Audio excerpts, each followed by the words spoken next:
Jealousy is quite a dangerous thing. Sadie Hartley had been in a relationship with her boyfriend, Ian Johnston, since 2005. However, in 2012, they decided to take a break and see other people. During this time, Ian met and started a relationship with a young woman in her 30s named Sarah Williams. But in Ian's eyes, Sarah quickly became difficult and possessive, so he broke things off. Luckily, he and Sadie were able to get back together, but that didn't stop Sarah from getting quite jealous. As soon as Ian left her, Sarah began to plot different ways that she could win him back. In her mind, there was only one thing in her way: Sadie Hartley. Over the next 18 months, Sarah and her friend Katrina Walsh worked together on a plan that would win Ian back. Or at least get rid of Sadie. At first, this took the form of a cruel letter that Sarah sent Sadie. In this letter, Sarah claimed that she and Ian were still hooking up together, but Sadie didn't believe this. When this didn't work, Katrina and Sarah turned to more drastic measures.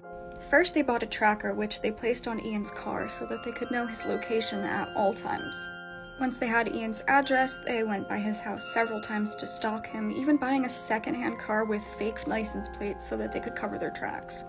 They even traveled all the way to Germany to buy a stun gun, as they are illegal in the UK. A week before the murder, they delivered flowers to Sadie so that they could actually identify her. Then, a week later, on a night that Ian wasn't home, the attack was carried out.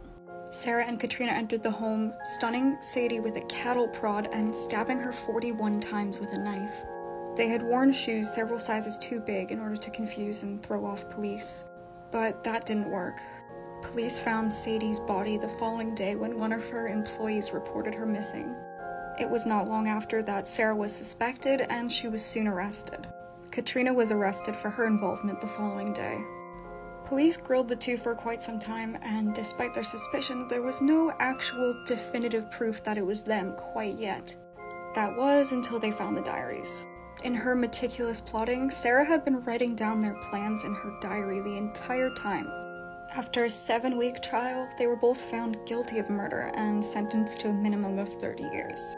Though Ian and Sadie were broken up when he met Sarah, he still regrets all of his actions incredibly.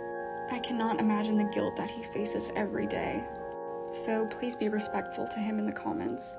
What are your thoughts on this case? Let me know in the comments below, and thank you for watching.